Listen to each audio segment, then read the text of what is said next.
Hey, just want to wish everyone a Merry Christmas as we approach the day. I got a 4-year-old and 8-year-old, so very excited. And wanted to give you an update on the market and what the market is doing. This time of year is always historically a time of year that is pretty slow. And since we have so much snow on the ground so far this December, it's a little more slow than what it would normally be. But that's how it is. The ones who are really looking right now, first time home buyers are always going to look because they're excited to buy a house. I've had a lot of inquiries, had a lot of calls and say, hey, I'm ready for next spring. I'm ready for next year. Let me look to do something then. But the ones who actually need to do something, the people who are dealing with maybe a death or divorce or being relocated or something like that have to do something in a time sensitive manner, those are the ones that are looking to sell at this time or maybe buy or something like that. But outside of that, we're usually not busy during this time.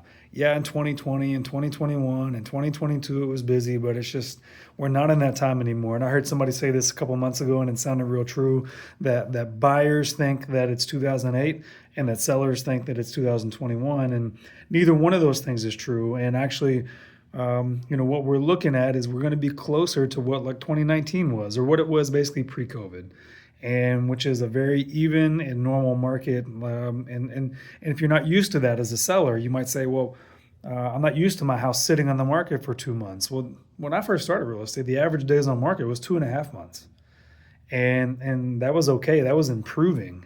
The fact that we got down to where we did in 2021 and 22 is just pretty crazy. Probably not going to happen again. Something else I heard recently that I really resonated with is that there's a lot of people out there that are living in a rate and not living in a house. And I think that's true. And it makes sense. I get it. I gave up a 2.75 interest rate on a 15-year mortgage. Now my interest rate isn't 7. Okay, it's in the fours, but it was hard to give up. It was really hard to give up. And it's something that I understand completely, especially if you like your house, if you like your neighborhood. But we're getting to 2026 where I think that the interest rates are going to creep down. But that's one thing I am not willing to make a bold prediction about. I'll make some bold predictions in some other places.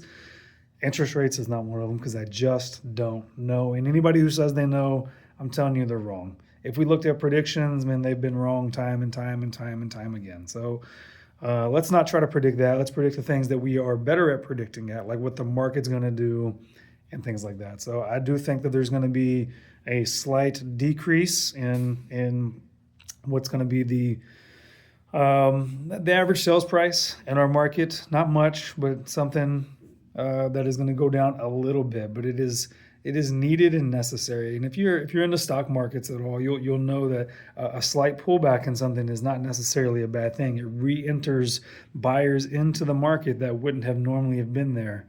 And so I think this will be a good thing that we have this slight pullback in 2026. And who knows? Interest rates get lower. If interest rates go down to around 5, it's going to get crazy. There's going to be a lot of people buying houses at that time. Something else I heard interesting too was that the median age of the first time home buyer nationwide was 40 years old. That's as high as I've ever seen it. And the median age for the average home seller was 62 or 63, something like that. That's high. So what we're seeing is that first-time home buyers are not being able to buy as frequently in their 20s now, or maybe they just don't desire to. And we're seeing that the average, the median age of the home seller is going up as well. So we'll see that in a market that's like this. Okay, again, if interest rates go down, we'll see that drop down dramatically. And we'll see a lot more movement, a lot more home sales. If you're looking at that house down the street and you're like, man, I can't believe it hasn't moved yet. Why hasn't it moved? I'm just going to give you a straight up answer. It's the price is too high. Like 95 out of 100 times it's going to be the price is too high. And sellers just they're not there with it yet. I'm asking sellers right now, do you want to list your house or do you want to sell your house? Those are two different conversations. Some people want to list their house, right? Just at whatever price they want to list at, or they still believe that they can get certain things. And I'm just going to present you with data. I'm just going to present you with what's going on in the market. Obviously, I want to sell people's house for the most money I possibly can. Not for myself, but for them. But we have to do with the market. I don't control the market, right? But I do control the marketing. And part of that marketing is pricing. And that's why pricing is so very important. Sometimes you'll see houses that get listed and you're like, oh, that seems like a good deal. And you go look at it and there's 10 offers on it. You're like, well, I don't want to pay over the asking price. And it was like, well, they marketed it in a way to where it would drive up the price. And so marketing can be very important in whenever you're listing a house, not just sales price, but the way it's marketed and who it's marketed to. So anyways, that is the rundown for the 2026. I think that interest rates are creep down a little bit. I believe that our average sales price will go down a little bit.